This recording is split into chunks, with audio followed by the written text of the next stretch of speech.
नहीं, शुरू से पता था कि ठाकुर जी से प्रेम करना है। शुरू से? हाँ, जब से होश संभाला। कभी ऐसा नहीं लगा कि मैं अ, शिव की भक्ति कर लूं, हनुमान जी की भक्ति कर लूं? सीधा ठाकुर जी ने खुद डाइवर्ट कर दिया। जब जो फेजेस आए लाइफ में, अ, जब एक समय आया, मैं बहुत इमोशनल सेटबैक से निकल रही थी, तो उस समय ठाकुर जी ने स्वयं गाइड कर दिया कि अब तुम कुछ दिन जो है शिव भक्त बनो, शिव जी की भक्ति करो, उपासना करो।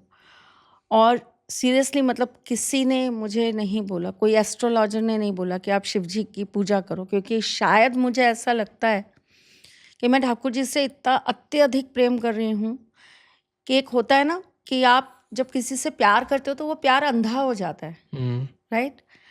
तो अगर कोई मुझसे कहेगा कि आप ठाकुर जी को छोड़ो और आपका फ़ायदा होगा और आप शिव भक्ति करो या माता रानी की भक्ति करो, तो मैं अपने मन में ये सोचूंगी कि इसका मतलब मेरा प्रेम स्वार्थ है, कि आज मुझे ज़रूरत है तो मैं ठाकुर जी को छोड़ के मैं किसी और की भक्ति करूं। क्यों? क्योंकि उससे मेरा फ़ायदा होगा। तो फिर प्रेम कैसा है? ये तो व्यापार है, और व्यापार और प्रेम एक जगह नहीं रह सकते, एक म्यान में दो तलवार हैं। तो मुझे स्वयं उस समय ठाकुर जी ने ही गाइड किया कि शिव जी की आप शरण में जाइए। शायद ये शब्द ज़्यादा अच्छा है कि आप शिव जी की शरण में जाइए। और मैं गई। मैंने रोज़ाना सुबह सूर्य उदय से पूर्व रुद्राभिषेक किया और उसको मैंने कभी टलने नहीं दिया। मतलब 365 दिन कंटिन्यूस चली वो क्रिया, चाहे धूप हुई, बरसात हुई, गर्मी हुई, सर्दी हुई, तूफान आया, कुछ भी हुआ, वो कंटिन्यू हुआ। और उसका नतीजा ये निकला कि एक जो मेरे अंदर इमोशनल केमिकल लोचे चल रहे थे, उनसे मैं उभर पाई और वापस से अपने रास्ते पे खड़ी हो पाई। तो एक जब ज़रूरत पड़ी है तो ठाकुर जी ने हर बार अपने भक्तों को सही मार्गदर्शन दिया। कहते हैं ना कि आप जब बोलते हैं राधे कृष्णा, तो राधे कृष्णा का मतलब होता है राह दे कृष्णा, राह देने वाले। राह देने वाले। और राधे माँ काम भी आपके जीवन में ठाकुर जी के साथ वही करती हैं। ठाकुर जी अगर आपको बल दे रहे होते हैं, शिक्षा दे रहे होते हैं, ज्ञान दे रहे होते हैं, जैसे उन्होंने अर्जुन को दिया, तो माँ राधा वहाँ पर आपको राह दे रही होती हैं कि अब आप उस रास्ते पे चलेंगे कैसे।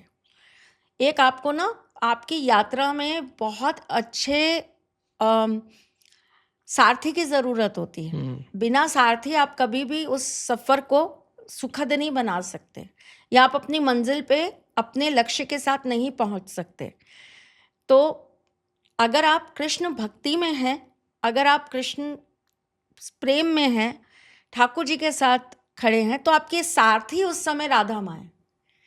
तो माँ राधा उस समय आपको रास्ता दिखाती हैं, वो आपको राह देती हैं कि आप कैसे कैसे क्या क्या करते जाएंगे, तो आप उस भक्ति के मार्ग पर और प्रशस्त होते चले जाएंगे, और मजबूत होते चले जाएंगे। क्योंकि ठाकुर जी तो आपको बहुत डिस्ट्रैक्ट करते हैं, बहुत चंचल हैं, अत्यधिक चंचल हैं। जितनी शांत हमारी राधा माँ हैं, उतने ही चंचल हमारे बिहारी हैं। तो ठाकुर जी तो इतने चंचल हैं, आप सीधा चल रहे होंगे तो फिर कुछ ऐसा कर देंगे कि अब तू टेढ़ा चल, अब तू मुड़ जा, अब तू खड़ा क्यों है, अब तू बैठ जा। तो ठाकुर जी की भक्ति, तभी कहते हैं ना कि कृष्ण को पाना हो तो राधा स्मरण कीजिए।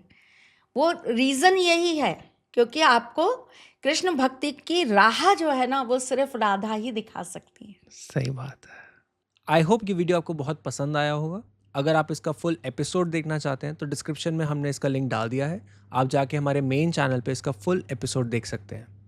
मेक श्योर इस चैनल को आप सब्सक्राइब करें एंड ये वीडियो को बहुत लाइक करें एंड बहुत सारे लोगों को शेयर करें। इससे हमें बहुत मोटिवेशन मिलता है ताकि हम आपके लिए और से और अच्छे से अच्छा वीडियो आपके लिए लेके आ पाएँ।